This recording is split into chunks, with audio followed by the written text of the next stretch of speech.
The number one Iranian terrorist was killed on the orders of President Trump. What's next? By now, I'm sure many of you have heard the name Qasem Soleimani, the head of the Quds Force for the Iranian Revolutionary Guard, which is part of the Islamic Republic of Iran. And you've heard about him being killed after he stepped off a plane in Baghdad. Let me explain to you first why legally we had the right, as the United States and President Trump had the right, to order this strike. There was a UN Security Council resolution that actually demanded that Soleimani not leave Iran because of his terrorist activities, including these uprising and insurgencies he supported. So it wasn't just a U.S. designation, which we have, of the Quds Force in Iran being a terrorist group. The UN Security Council specifically said, you cannot leave Iran. Well, he did, and he showed up in Baghdad. And when he showed up in Baghdad, the U.S. took decisive action and killed Iran's number one terrorist. Now, what is the Quds Force? Well, you have in Iran a regular military, and then you have the Iranian Revolutionary Guard. They are not responsible to any of the elected members of Iran's parliament or legislature. They are solely loyal to the Ayatollah. And inside the Revolutionary Guard, there is an elite unit. This elite unit is called the Quds Force. Quds means Jerusalem. That's always their goal, right? Taking Jerusalem from the Jews.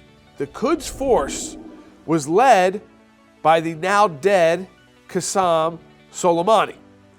In a sense, he was carrying out all of their external activities, like running the terrorist group Hezbollah in Lebanon, like starting the new Hezbollah-linked group in Iraq. And by the way, when he was killed in Baghdad, so was the head of that new Shia group being backed by Iran, that terror group which carried out that attack on our U.S. embassy in Baghdad, remember? No deaths, no one was killed, but I think we live in a new world now. We don't lead from behind anymore.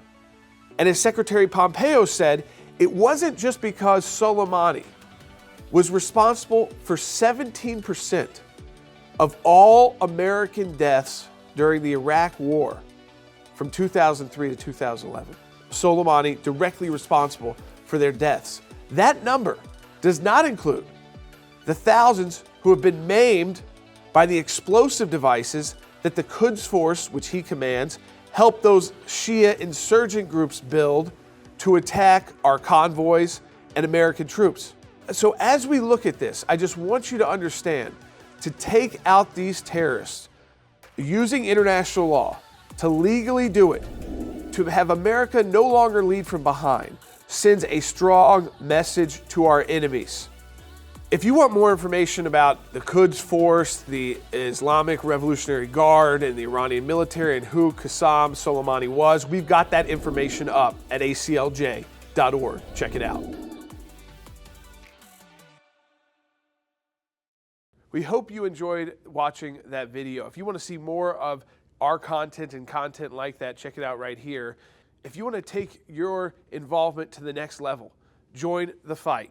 Click on Join the Fight right now, and you can take your involvement with our work to the next level.